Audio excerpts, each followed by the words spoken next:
But this is the story that has me fired up tonight. The ideological fight between the left and the right in this country right now is at a fever pitch. Congressman Grayson, of course, he speaks his mind on every issue.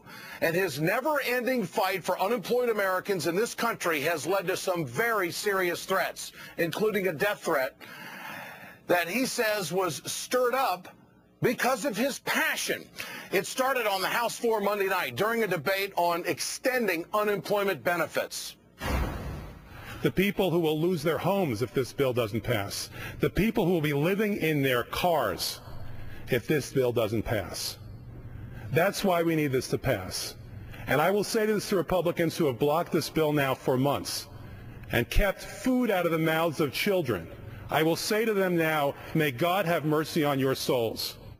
Right-wing media critic Dan Gaynor, who blogs for Brent Bozell's joke of a website called Newsbusters, tweeted this in response. I'll give $100 to the first representative who punches smarmy idiot Alan Grayson in the nose. He's a caricature of a congressman. Now, Grayson is a guy who never shies away from a fight, so he came on my show earlier this week to respond. I think they intimidate people. That's what the right wing does. They try to instill fear in the other side. Just today, somebody tweeted, I'll give $100 to anybody who punches Alan Grayson in the face. Well, that person was, I believe his name is Dan Gaynor. Right. He's a blogger at Newsbusters, the Media Research Center. That's Brent Bozell's clowns that work for him and his organization. Yes. Do you consider this promotion of violence? I do, but I just want to let him know that I punch back. Gaynor, Bozell, and other hate merchants on the right can't stand it when guys like Alan Grayson speak out. The Republican Party is used to Democrats, you see, buckling over and, of course, apologizing. Alan Grayson speaks for millions of voiceless Americans, and it scares the hell out of the right because deep down they know that Grayson is correct on the issues. They can't out-debate this guy, and now a death threat has come into his office. A Grayson intern who answered the phone was told, quote, 10 people are going to kill the congressman within 24 hours. This is what it's come to in American politics today. If you want to run for higher office, receiving death threats is just part of the job description. At this hour, authorities don't know who made the threat. The Senate Sergeant of Arms, Terrence Gaynor, says the threats against members of Congress were up 300% in the first few months of this year. Now, I believe the Tea Party movement, led by Sarah Reload Palin and Michelle Armed and Dangerous Bachmann, is teetering on the edge. The anger at Democrats for passing health care reform, sticking up for those in this country who are unemployed, I think it's un-American the way that these folks are being treated. Tea Party leaders haven't had the character to tell the racists or the people who promote violence in their party to knock it off. And so it now is, I think, a leadership issue. So when you think of the Republican Party, who do you think of right now? Well, I think of Mitt Romney. Mitt, you're awful quiet on all this hate rhetoric that's taking place in this country. Do you feel like maybe it's time for you to say something? Maybe cooler head will prevail? How about you, Newt Gingrich? You keep telling everybody that you're going to run for president, but you'll have an announcement later on. And it was just this week that you were on Fox News throwing the accusations of racism at someone who was wrongfully accused by one of your favorite bloggers.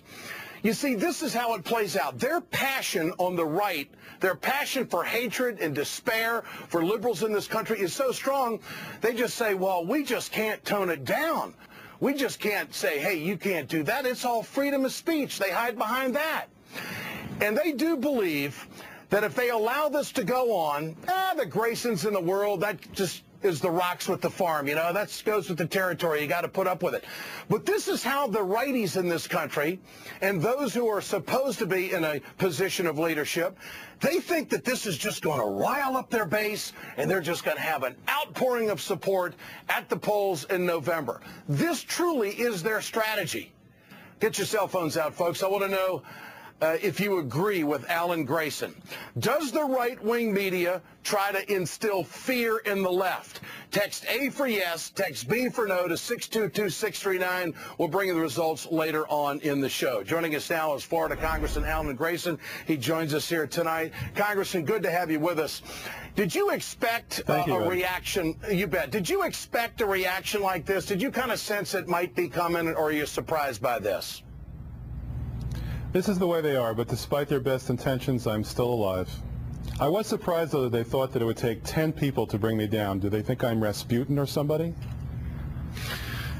What's your response to the threat? How serious is it in your opinion?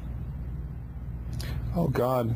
As serious as anything. As serious as John Kennedy or Robert Kennedy or Martin Luther King or Malcolm X or John Lennon. That's serious.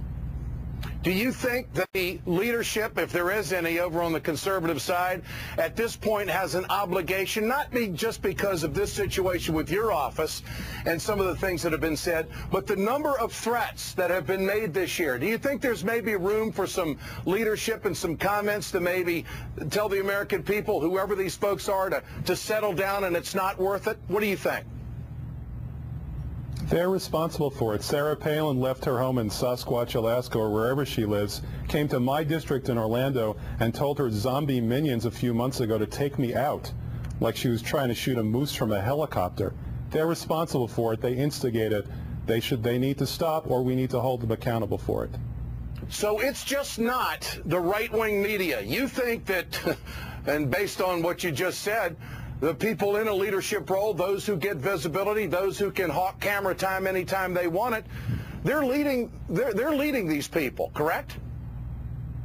Yes, absolutely. Isn't it obvious? Of course they are. They're instigating hatred and fear. That's what they always do. What has to change here, Congressman? What do you think should be done, if anything, at this point? Or is this just the territory that elected officials are going to be in?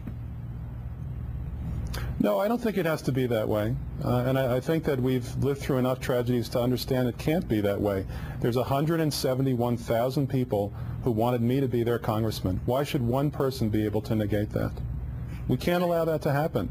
Democracy is based upon the choices of the people, not the choice of one. So of course we have to fight this, and we have to punish them at the ballot box for even thinking this way, for trying to turn this country into a dictatorship.